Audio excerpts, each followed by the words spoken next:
name is Krystal Huesmann and I'm the Director of Health Services. And I want to welcome you to this episode of Wellness While We Wait. All of the nurses, nurse practitioners, and other staff here in health services really miss having you here on campus. Right now, most of our staff are working from home to plan for when you return to campus, but we do have a limited staff here in the clinic to provide essential health services. At this time, the clinic is open from 10 a.m. to 2 p.m. Monday through Friday to give advice and answer your health-related questions. Depending on your situation, we may be able to help you with your medication refills and telemedicine visits. The Belmont Pharmacy is also open from 10 to 2, and you can call them if you need to have your prescriptions transferred to a pharmacy near your home.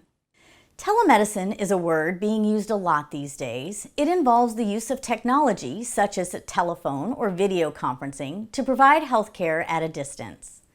There are some state and licensing regulations that can affect the use of telemedicine, so if that's not an option we can offer you when you call, you may want to check with your local doctor or healthcare provider, as they may be offering telemedicine as a safer option during this time. These really are unusual times, and it's easy for our personal health to be challenged in these difficult times. For me personally, if one word could describe our overall current situation, it would be uncertainty. Right now, we are all uncertain when the pandemic will end, when we will have treatment or vaccines available, how long we will have to stay at home, and whether or not we'll get sick, and so many other things. The worst part about uncertainty is that it brings about anxiety, and we all know that anxiety is not good for our minds or our bodies. So what can we do to confront the uncertainty in a healthy way while we wait for things to get back to normal? Today, I want to propose to you a word that I think is our best health weapon against this current uncertainty, and that is the word habit. Let's think about your life as a student on campus before COVID-19 virus. When you were on campus, you were in a habit of going to class, a habit of eating with friends, maybe a habit of playing intramural sports, and definitely hanging out with your fellow Bruins. Today, the campus looks different, and our lives do too. All of your previous habits are being challenged under the pressure of staying at home. So what can you do as a student now from home to maintain the healthy habits you had developed when you lived on campus? Today, I want to give you some tips and encourage you to turn your BRUIN habits into your stay-at-home habits. For the last several weeks, you've been confined at home, and I'm sure you wish you were walking to class right now. But what does the healthy habit of walking to class really provide that's so important? Exercise, of course. Right now, more than ever, it's really important that you find a way to get exercise. Countless studies have shown that even 10 minutes of exercise can improve memory recall by a significant amount, along with other mental and physical health benefits. So here's my first healthy habit challenge. Keep your class schedule and go out and walk the amount of time it would have taken you to walk to class. And don't forget to take the stairs. It doesn't have to be exact, but try to walk as much as you would around campus in a day. I'm sure one of your favorite places to walk on campus was the cafeteria. By now, you are all probably missing the caf and the great healthy choices it provided on a daily basis. Spending so much time at home can really mess up your normal eating habits. My second healthy habit challenge is to maintain good nutrition. Stick to your normal meal schedule. It's easy to eat from stress and boredom when food is within an arm's reach or a simple walk to the refrigerator. Try to recognize and avoid when you're eating for these reasons. And choose healthy foods. Ever hear the phrase brain food? Turns out it's not just a ploy to get kids to eat their vegetables. Nutrient-rich foods like nuts, seeds, and avocados contain brain power boosting omega-3 and omega-6 fatty acids. Some of the foods you can eat for maximum mental capacity include blueberries, which may improve short-term memory, pumpkin seeds, which enhance memory and critical thinking skills, and even broccoli, which enhances cognitive function.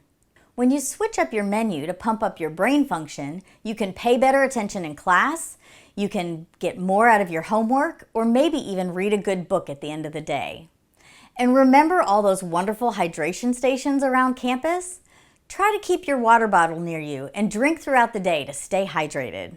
The third thing I want to challenge you is to make a healthy habit in your sleep routine. One of the hardest parts of the isolation we are living under is separation from friends who we would talk to face as we wind down our day. We would share how our day went and bring our day to a close before going to sleep.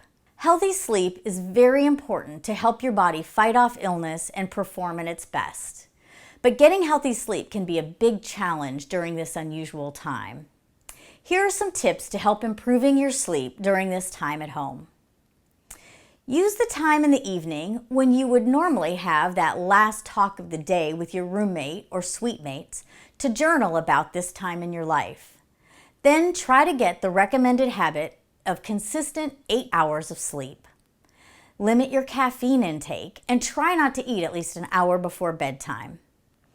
Exercise and spending some time outside each day will also help you to sleep better.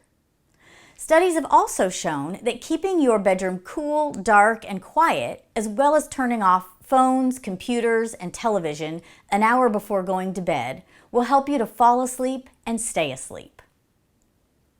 As we deal with the coronavirus pandemic, it's even more important not to be exposed to anxiety-provoking news as we are winding down for the night.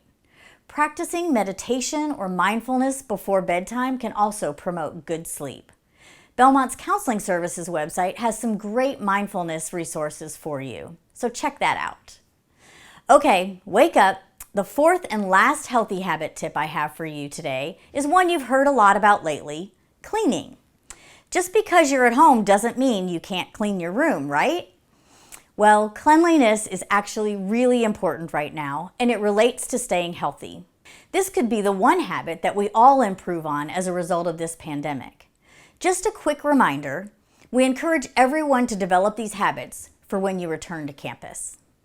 The basics are to wash your hands thoroughly and often, avoid touching your face, and clean the surfaces and door handles of your room and car with disinfectant. So, in closing, we here at Health Services really do miss seeing you, and we can't wait till you return to campus. In the meantime, we want you to maintain your BRUIN healthy habits while you're at home. We know in doing so that you will come back to campus stronger inside and out. Again, should you have any questions, please contact us, and we wish you good health until we see you again.